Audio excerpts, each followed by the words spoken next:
a little bit of my night routine, my ideal night routine. So part of that is something that Ange Peters of WholeFit calls saying goodnight to your kitchen is leaving your kitchen at night just tidied.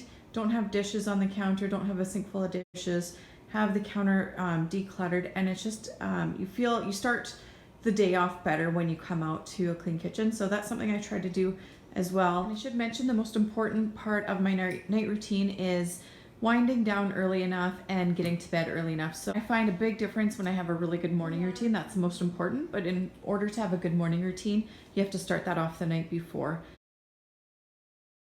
Winding down early enough, it is 8 o'clock, the kids are about to get into bed.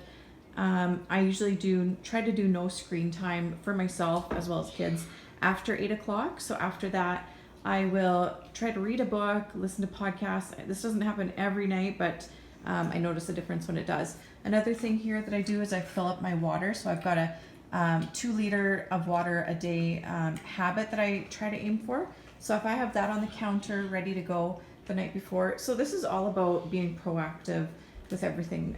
Waking up to the clean kitchen. I like to wake up before everybody else. So I set my coffee beforehand to get that ready to go. I have my notebook and my calendar all set for in the morning. I also have my bars in the freezer ready to go. They're my peanut butter protein bars. I'll share more about that in my morning video.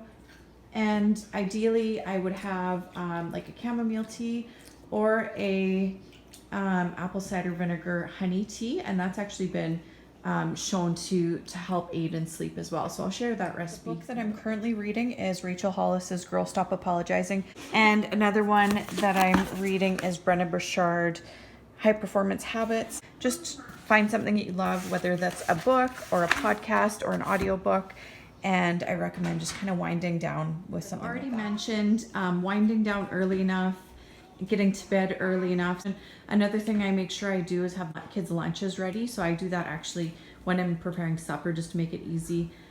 So then my morning's easier and more relaxed. Coffee's ready, my water's ready to go for the morning. No screens after 8 and reading or podcasts instead. With your sense of smell, you can use that to help you fall asleep. A diffuser, lavender is really good. This is actually you can't really see it, but it's cinnamon sticks and cloves. So I think more importantly with scent is just sort of having something that's consistent. So if you smell that, it reminds you of sort of relaxation and getting ready to fall asleep. The nighttime tea, there's a couple options.